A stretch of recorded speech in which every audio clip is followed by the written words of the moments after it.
Kalau kita ngomongin soal uang, biasanya yang kepikiran cuma untung, untung, dan untung kan? Tapi gimana kalau ternyata uang bisa jadi pahlawan?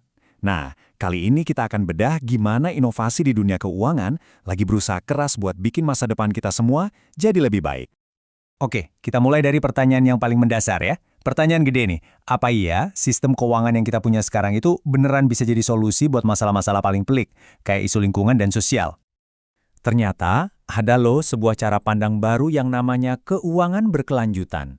Dan jawabannya, iya, bisa. Kuncinya, dengan mengubah total cara kita mikirin kemana seharusnya uang itu mengalir. Nah, terus apa sih sebenarnya inti dari pendekatan yang kedengarannya keren ini? Semuanya itu bermuara pada 3 pilar utama yang kita kenal sebagai ESG. Gampang kok ngingetnya. I itu environment atau lingkungan, jadi kita lihat gimana investasi itu ngaruh ke planet kita. Terus S itu social atau sosial, ini soal dampaknya ke masyarakat luas.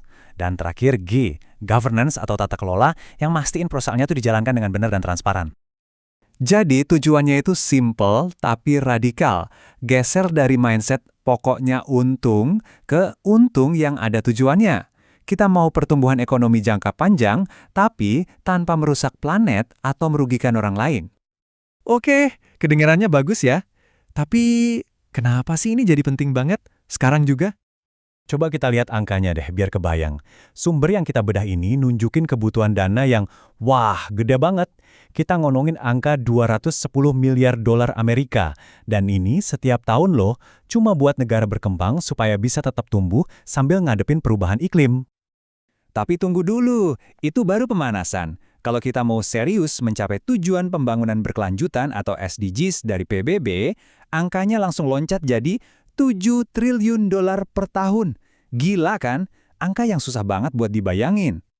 Nah, ini dia poin utamanya. Dengan angka sebesar itu, jelas banget dana dari pemerintah aja nggak bakal cukup, nggak akan pernah. Disinilah peran investasi swasta jadi super krusial. Tapi bukan sembarang investasi ya, investasi yang dipandu sama prinsip-prinsip berkelanjutan tadi. Oke, pertanyaannya sekarang, gimana caranya kita ngarahin semua uang swasta itu ke proyek-proyek yang benar-benar hijau? Nah, ada 2 alat utama yang bisa kita pakai. 2 inovasi yang lagi naik daun banget itu adalah, pertama, obligasi hijau atau green bonds. Dan yang kedua, pasangannya yang sesuai prinsip syariah, yaitu sukuk hijau atau green suku. Gampangnya gini, anggap aja obligasi hijau itu kayak pinjaman.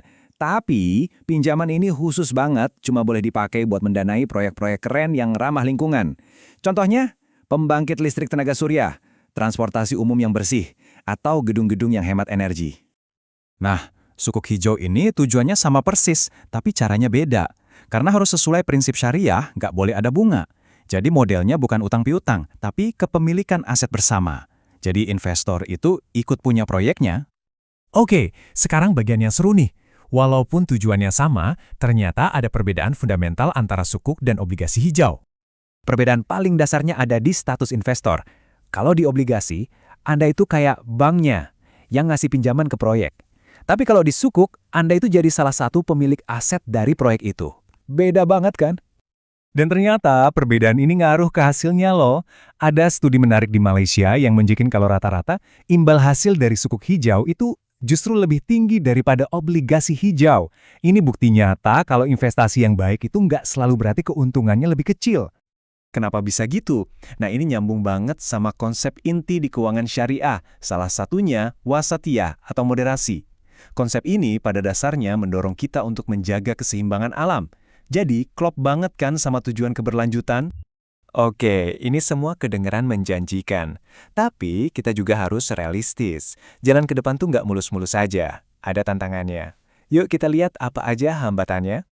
Hambatan utamanya tuh ada beberapa. Pertama, ada resiko greenwashing. Ini istilah buat perusahaan yang ngakunya hijau padahal aslinya enggak. Terus datanya sering kurang transparan. Belum lagi ngurusin sukuk hijau itu bisa lebih ribet dan mahal. Dan kadang, insentif buat investor dan penerbitnya masih kurang greget. Untungnya, udah ada yang bergerak buat ngatasin ini. Misalnya di Eropa ada regulasi yang namanya EU Taxonomy. Gampangnya, ini kayak kamus resmi yang nentuin mana proyek yang beneran hijau dan mana yang cuma ngaku-ngaku. Tujuannya jelas, biar lebih transparan dan gak ada lagi yang bisa bohong hijau. Sumber yang kita pakai ini ngasih satu analogi yang keren banget deh. Coba bayangin, keuangan berkelanjutan itu kayak sistem navigasi atau GPS baru untuk sebuah kapal raksasa, yaitu sistem keuangan global kita. Kalau dulu, kapten kapal mungkin cuma fokus sama satu hal, kecepatan. Pokoknya cepat sampai, dapat untung. Nah, dengan GPS baru ini, kita jadi bisa lihat peta yang lebih lengkap. Kita bisa lihat ada gunung es resiko sosial di depan, atau badai perubahan iklim yang mendekat. Jadi kita bisa menghindar dan mastiin perjalanan ini aman dan selamat sampai tujuan, buat kita dan generasi nanti. Ini ngebawa kita ke pertanyaan penutup. Sekarang, kita udah punya peta yang lebih canggih, kompas yang lebih akurat. Jadi pertanyaannya udah bukan lagi bisa nggak ya, tapi kita mau berlayar kemana? Tujuan akhirnya apa? Dan yang paling penting, kita mau berlayar ke sana bersama-sama kan?